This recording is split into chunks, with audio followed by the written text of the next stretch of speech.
work a lot with communities around the parks, but our wildlife economy program also goes beyond just neighbors of the parks. We are actually now supporting game farmers in communal areas and private emerging game farmers, and who are previously disadvantaged individuals.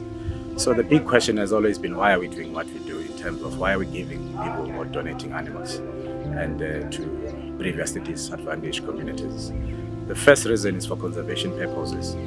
One, we can't totally rely on just looking after animals within protected areas that are managed by the state, because these are areas that are not everywhere in the country, and we've got land parcels that are prime areas that are currently under management of communities that are actually suitable for managing game. So part of why we do this is to make sure that we actually we protect animals even beyond our own areas that are traditionally considered as protected areas.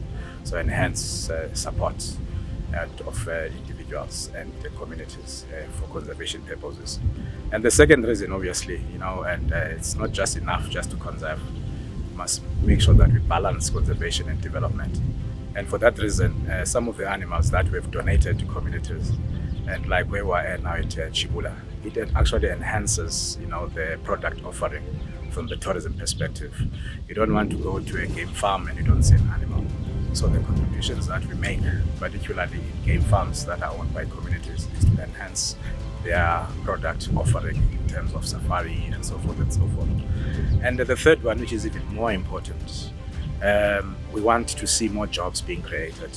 In particular, if you take Chibula as an example, earlier on I indicated that out of our contribution, we've been able to generate at least 600 new jobs that were not there before we actually contributed. And some of those are permanent, and some of those are actually seasonal jobs, particularly when you're doing capturing and so forth and so forth. But more importantly, we want to see social development in some of these areas through job creation. And initially, I also indicated the whole issue of making sure that we build capacity of the owners of these products, and so that they are able to sustainably in the long term run these facilities themselves. And so skills transfer is very important, but also more importantly, we also acknowledge that even people who are not necessarily employed in these facilities, they also have got a role to play, which is why we also encourage enterprise development around these facilities.